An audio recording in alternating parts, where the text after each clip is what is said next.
All right, everybody, we are ready to get started here. Welcome to the Morrison Planetarium. My name is Mary. I'm going to be your presenter today. I'm in the pilot's booth at the top of the room, waving my arms. Hello, everybody. Welcome. And today you are here to see Tour of the Universe, which is one of my favorite shows that we do here in the Morrison Planetarium, because in this show, it is a completely live show where I'm going to be our pilot as we fly around the universe together. So in the next 20-ish minutes, we're going to start out at Earth. We're going to zoom out as far as we can out into space, and we'll come back safely home at the end of the show. But before we can get started on our journey, I do have a few quick planetarium rules I need to go over with everyone. First of all, please no eating or drinking while you're in the planetarium today. While you're following that first rule, the next rule should be pretty easy. Make sure to keep your mask on for the whole show. Even once the lights come down, please keep that mask on. If you have a cell phone, a camera, a tablet, anything like that that could give off light or sound, both of those can be pretty distracting in here, so we want to make sure that those are all put away during the whole show. And for your safety in this dark theater, but also to keep up our distancing guidelines, make sure to stay in your seat until the end of the show and just listen for my instructions at the end for how we'll exit. And last but not least, this can create a very immersive experience. And while I do my best, I'm not a perfect pilot, so if at any point throughout the show you feel any dizziness, any motion sensitivity, just go ahead and close your eyes for a few seconds. And that should help your brain remember you're just sitting in a chair in a planetarium, not actually flying around in space. So without further ado, go ahead and sit back, relax, and we will get started.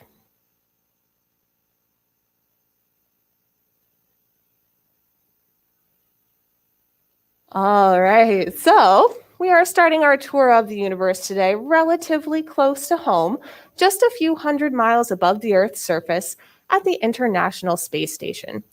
And it may look a little bit strange and look not too much like home right now, because I was actually watching the International Space Station as we were loading up the show here today, and it slowly was drifting over onto the nighttime side of Earth. So right now below us is the nighttime side of Earth, and I believe we're over the Atlantic Ocean at the moment. We were over the Midwest just a minute ago. And that really does give an idea for how quickly the International Space Station is going around our planet. You can see where it orbits, where it goes around the Earth with this yellow line that I just put up. Only takes them about 90 minutes to orbit us once. And I always start out our tours at the International Space Station because that's how far humans travel out into space right now. And throughout the show, we're going to check in with our human activity out here in space as we go farther and farther away and see how far has our human influence gone. So we'll see things like how far humans have traveled, how far we've sent our spacecraft, how far we've sent any sort of signals out into space, and we are going to travel even farther than all of that. And the way that we can do that in the planetarium today is by using a free planetarium software, actually. I'm using OpenSpace, which is a free and open source planetarium software. So if you have a computer at home, you might be able to download it and fly around the universe yourself. And OpenSpace uses all real, accurate data. So what we're seeing now as I zoomed away is the actual where these clouds and weather patterns were on the Earth earlier this morning. And these images of the Earth were taken by various satellites that we have going around our planet. And it's the exact position of where the International Space Station is right now. So it really is over there, flying above the Atlantic Ocean right now. But that is how far us humans travel right now. You can fit about 6 or so astronauts on the International Space Station at any one time. And people have been living up there for about 20 years, but not the same 6 people. They swap out every few months or so. And the longest that any one particular person has lived up on the ISS is about a year.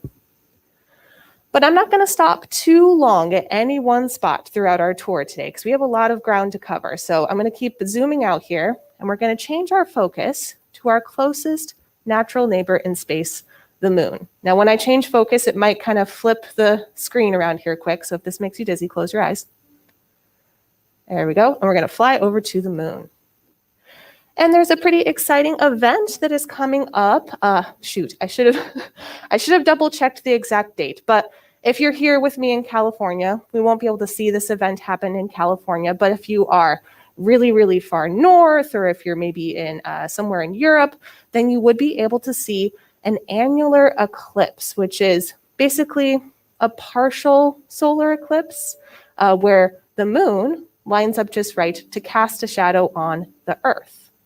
So as I go around to the kind of daytime side of the moon, we're seeing the side of the moon that we never get to see on Earth. This side always faces away from us.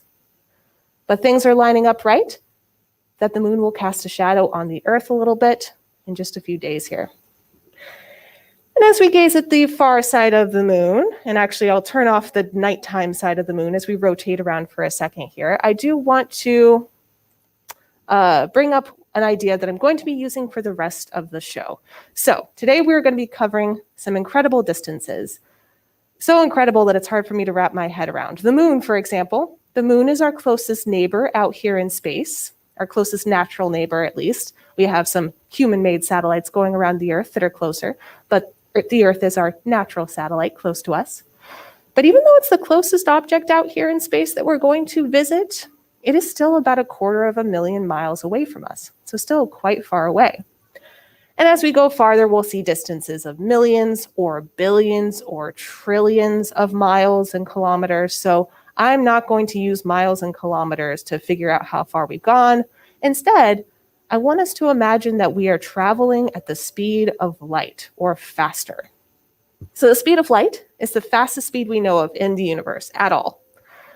And if we were traveling at the speed of light, it would take us about 1.5 seconds to get to the moon from Earth. So the moon is a distance of 1.5 light seconds away from us, because that's how long it would take for light to travel there.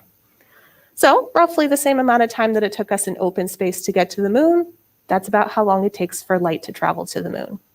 And when you see the moon in the sky, that's reflected light off of the moon that took 1.5 seconds to get to us. And as we zoom away, I'm going to bring up some more orbit lines, some more lines to show us the paths that things are taking in our solar system. So we'll see some blue ones that show the orbit of the moon and also the orbits of the planets in our solar system. And already as we zoom away, we are traveling much faster than the speed of light using open space, because we're already out to getting to light minutes of distance. For instance, if we focused on the center of our solar system, the closest star to us, the sun that we're seeing to the bottom right there, if we were traveling from Earth to the sun, it would take us about 8.5 minutes if we were traveling at the speed of light. So the sun's about 8.5 light minutes away from us. And there's a couple of different ways we can think about that. One way I like to think of it is that if the sun just disappeared, you wouldn't know about it for 8.5 minutes. But thankfully, there's no reason why the sun would just disappear, so you don't have to worry about that too much. Another way to think about it is that if you walk outside and you look at the sun, first of all, don't do that. Never look at the sun. It's very bad for your eyes. But if you looked at the sun, that's how the sun looked 8.5 minutes ago, not how it looks right now. And within these few light minutes of distance, we've got the smaller, rocky inner planets in our solar system. So closest to the sun, there's Mercury, and then Venus, and Earth, and Mars. And you may notice there's a pretty sizable gap here in between Mars and the next planet, Jupiter. But that gap is not totally empty space, but it looks like it's totally empty space just because the objects in between Mars and Jupiter aren't giving off, they're not reflecting a lot of light, so we can't really see them. So I'm going to make them really bright so we can see them more easily. And these are the asteroids in the asteroid belt in between Mars and Jupiter. So relatively small rocky objects that we have in our solar system. And not all of the asteroids orbit in the asteroid belt, but the vast majority of them do. So most of the asteroids are in between Mars and Jupiter. But then farther out still, beyond the asteroid belt, we've got Jupiter, Saturn, Uranus, and Neptune. And I'm going to bring up the orbit for my favorite dwarf planet, Pluto. And we're going to spend just a minute over at Pluto. I'm going to fly over to it. Because in open space, we have some really, really amazing high resolution, oops, sorry, that was kind of fast. Some really amazing high resolution images of some of these different locations. So we saw the moon earlier. Those were some images that were taken by satellites that go around the moon. We saw some pretty clouds and stuff on the Earth taken by satellites around us. And we do also have some really nice images of Pluto, because just a few years ago, back in 2015, the New Horizons spacecraft flew past Pluto and took some nice high-resolution images for us.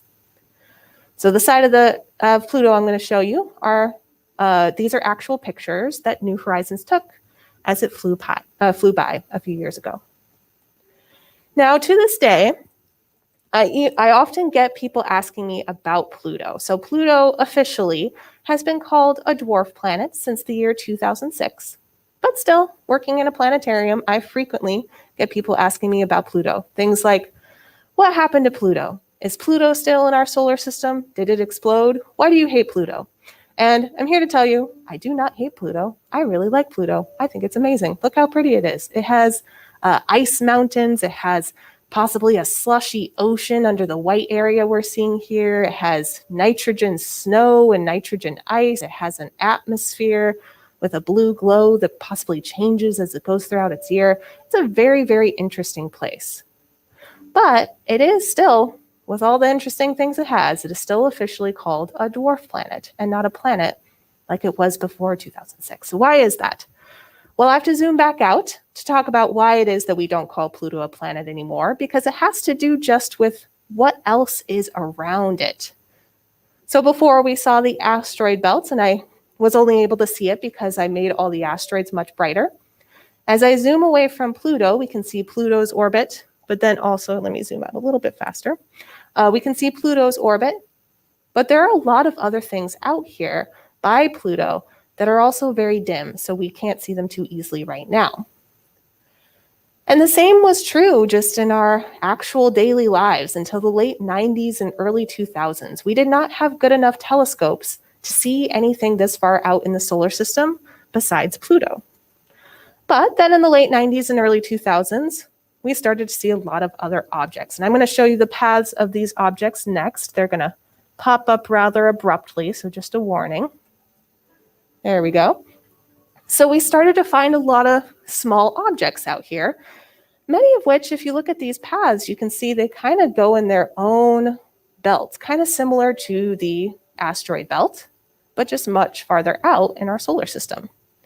So this is what we call the Kuiper Belt, mostly smaller, icy objects, but a few objects that are around the size of Pluto. So as astronomers started to find more and more and more of these little objects out here, they began to question whether or not we should keep calling Pluto a planet or come up with some other category. So back in 2006, it was decided that a planet needs to have cleared its path and have a pretty cleared out orbit. Pluto is inside the Kuiper Belt, and it did not fulfill that requirement, so it was changed to a dwarf planet back in 2006. But if you ask me, that is not a demotion. It's just a reclassification based on other things we found in our solar system. And a couple of the official planets, Uranus and Neptune, we haven't sent any spacecraft by them since the 80s. So Pluto has a one-up on them because New Horizons came by just a few years ago. And speaking of New Horizons, let me show you where that spacecraft is. So I'm bringing up now some paths to show where our farthest spacecraft have gone so far. So earlier, looking at the inner planets in our solar system and traveling from the Earth to the Sun, we were talking about distances of light minutes, 8.5 light minutes to travel from Earth to the Sun, for example.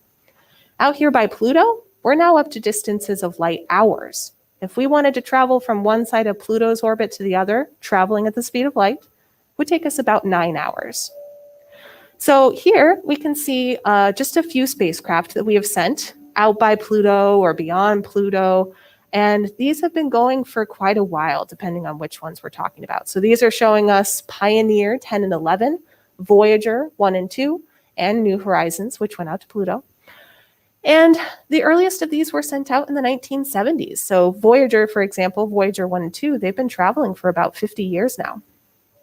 But even so, with these being some of our fastest spacecraft and our farthest spacecraft, none of them have gone as far as light could travel in just a single day at this point. So just around here-ish, we're just getting out to light days of distance.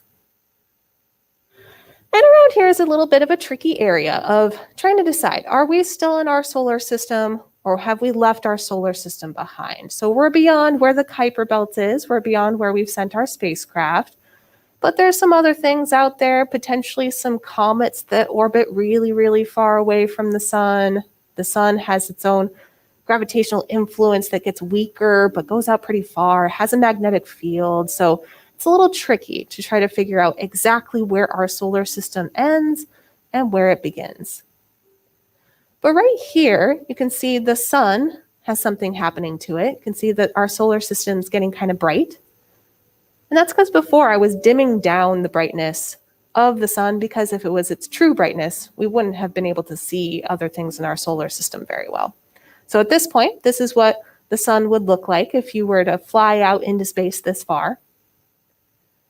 And right around here is where I like to say, without an argument whatsoever, we're outside of our solar system because we are starting to fly past other stars that are in our galaxy. So checking in real quick about how far we've gone in just the last few seconds here as we've zoomed out in open space, we are now up to light years of distance. So the spacecraft we have in our solar system have gone a few light hours away. If we were to travel to the closest star to us out here, the closest star outside of our solar system, that would take us about 4 years traveling at the speed of light. So we've jumped up in distance quite quickly as we zoom away. And from here on out, everything we're going to see, this is stuff that is based on what we see in our telescopes and things where we see the light of these objects. It's traveled to us and we look at it here on Earth or with our telescopes that we have around Earth. Because like we saw, we have not sent spacecraft out this far. This is all because of light coming to us and observing it from where we are. But there is one last chance that we have to check in with any of our human influence out here in space. Because if we get to a few tens of light years away, past many of the closest stars to us, I can show you one more thing that we have sent out into space. And that is the radiosphere. So this blue sphere that I've put up here, this grid, is giving us an idea of how far any signals we've sent out could have gone. So we've been sending radio signals that are strong enough to escape our planet since roughly the 1930s, so about 90 years or so. And those radio signals, they are traveling at the speed of light. And as long as they don't run into anything, they're just going to keep on going and keep on traveling out into space at the speed of light, not slowing down. So because of that, the farthest that any of those could have gone by now is about 90 light years in any one direction away from our planet. So that's how far this radiosphere is, 90 light years in any direction away from Earth. But we're going to keep on going. Like I said, we're not going to stop any one place too long because we still have a long ways to go. I'm going to zoom away from the radiosphere, and I am going to keep on the radiosphere because I like to keep an eye on it as we zoom away, see how long you can spot it. And in a moment, our view here is going to shift a little bit. So right now we're seeing mapped out where individual stars are. These are stars that we have mapped out where they are. We know where they are and how far away they are from us. We can see them in the sky as individual dots. But in a second, we're going to transition over to a model of what we think our galaxy would look like if we could go and fly this far out into space. Because again, like we saw, we have not actually flown out this far. Our spacecraft have not gone out this far into space. But we can see lots of things from our view here on Earth of our galaxy. We see gas and dust and stars in our galaxy. And we look at other galaxies and we can kind of try to figure out what our galaxy might look like based on what other galaxies look like. So piecing all of that together, we can make a model like this of what we think the Milky Way Galaxy would look like if we could fly outside of it. And it's a pretty flat galaxy. We're in a spiral galaxy, so it's shaped pretty flat like a disk, and it has these spiral arms of gas and dust and stars. In the center, it's quite bright because we have a lot of stars more packed together in the center of our galaxy. At the very, very, very center of that, if you could see it, you would see nothing because we have a supermassive black hole at the center of our galaxy, which is pretty cool. And if we were to travel across our galaxy, traveling at the speed of light, we have once again bumped up into even more incredible distances. If we were to go from one side of the Milky Way disk to the other, traveling at the speed of light, the fastest speed we know of, it would take us about 100,000 years. And if you look carefully, can you still see the radiosphere? The little teeny tiny dot on the right there, about halfway, 2/3 of the way out in our galaxy's disk.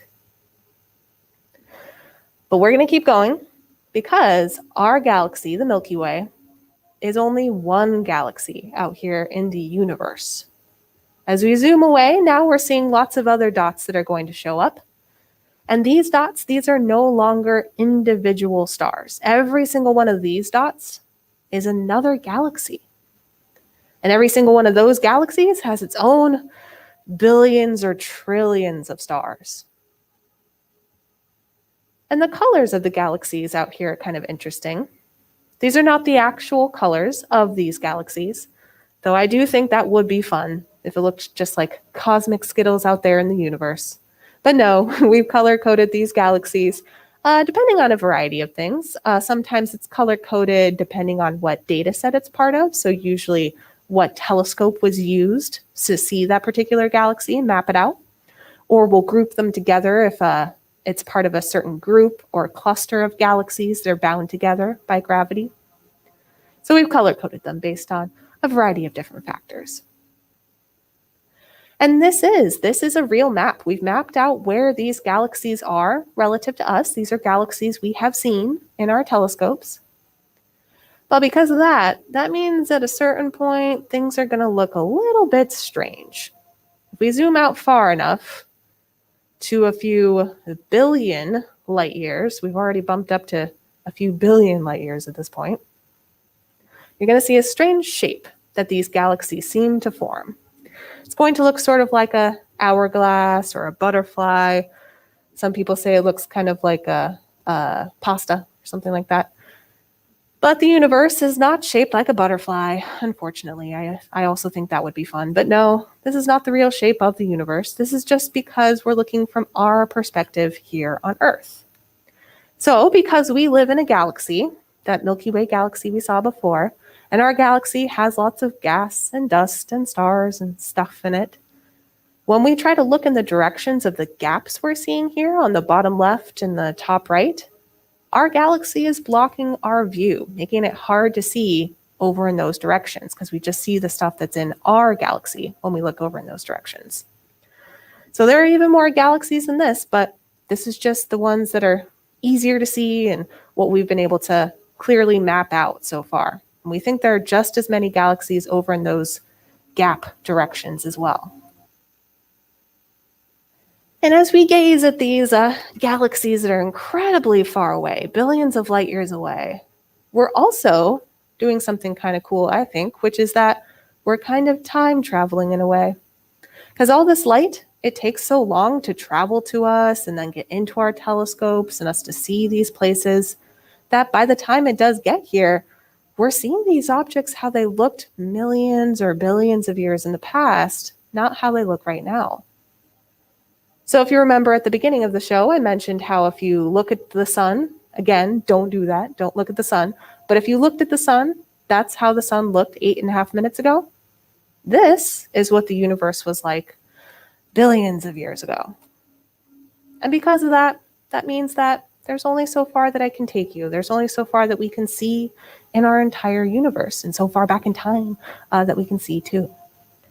And that edge of our, what we call the observable universe is going to show up all over the place here in just a second, what we call the cosmic microwave background. Now, if you walk outside tonight and if it's a clear night and you look up at the sky, you're not going to see this everywhere you look in the sky. Thank goodness. That would scare me. That would be weird. But if you did walk outside and if you could see microwave light, a lower energy form of light that our eyes can't see, but our telescopes can see, then you would see this every single place you look.